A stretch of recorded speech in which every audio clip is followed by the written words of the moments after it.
Today we're going to talk about selecting the best video player for the options that you want to invoke during your PowerPoint presentation. We're going to be talking about media player, Windows media player, photos, movies and TV, and a short description on VLC. And if you find this content useful, be sure to like it so that you can get other videos sent to you by YouTube that are similarly natured. Share it with others so they can see the good news, and subscribe so that you can be notified of future videos coming out from this channel. When you want to show a video, you get many options, as you can see here. And we're going to go over each of these quickly. Here in Media Player, at the very top of the title bar, you have, of course, the title, and you have the normal minimize, maximize, and exit the program buttons at the top right. Under the video, you'll see, starting from the left, a numerical or digital timeline, a graphical timeline with the remaining time on the far right, the title, shuffle, which is really used for audio files, but I guess could be used for video files, previous video, go back 10 seconds, play, go ahead 30 seconds, go forward to the next video, and repeat the current video. There are other options on this right side, as you see: subtitles on and off, audio, speaker, full screen, mini player, like what YouTube has, and then you get additional options out here that you can play with. I like this on YouTube, and you get various video settings here. So that's Windows Media Player. The next one we're going to look at is movies and TV, and I use it some. Let me bring it over here to this window.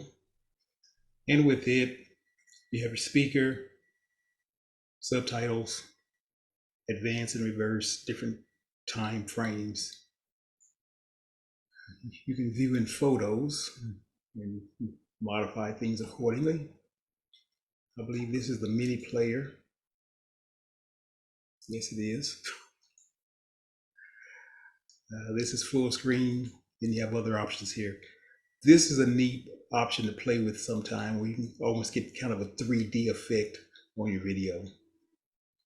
And then, of course, repeat if you're doing something like I do, where I want the video to repeat 2, 3, 4, 5 times.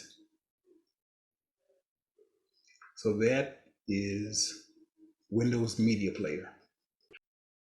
Next one we're going to look at is photos. And I find this very strange to have this type of name for a video player, but it is what it is. As you can see, you get your normal forward and reverse times, mute, play button, your timeline, repeat, create a video with Microsoft Clipchamp. I'm not sure what that is there. And then other options out here: closed captioning, then audio track. But you get a bunch of items at the very top of the menu.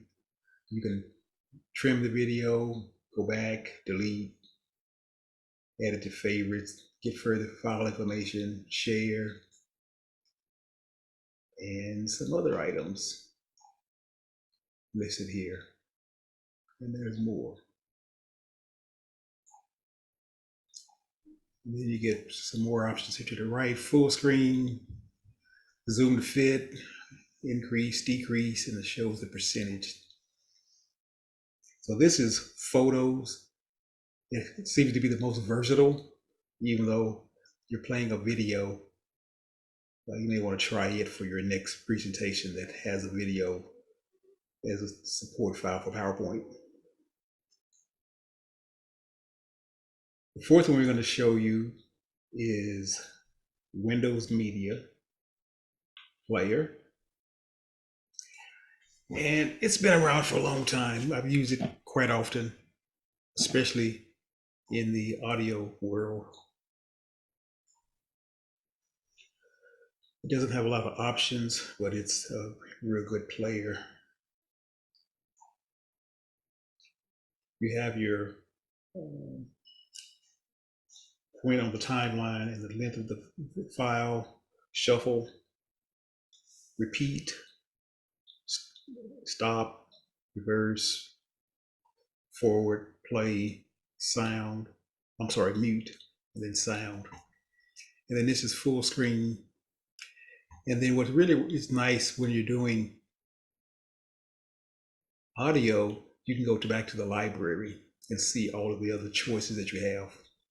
So it's pretty simple, not a lot of options, but it works really well.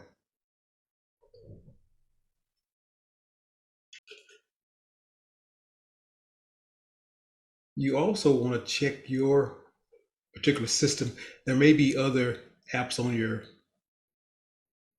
system that I do not have.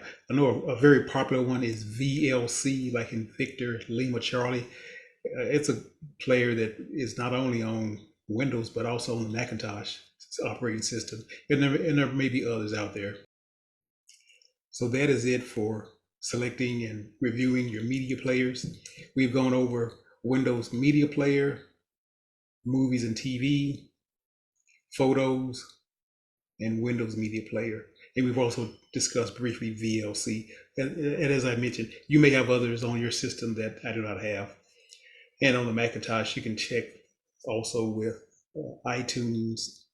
And I think there's some other players on the Mac OS system.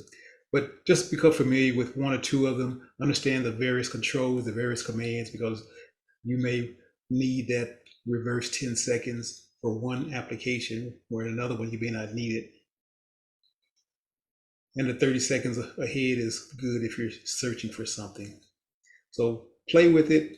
Let me know if you have any questions or comments, and look forward to hearing from you. Happy PowerPointing.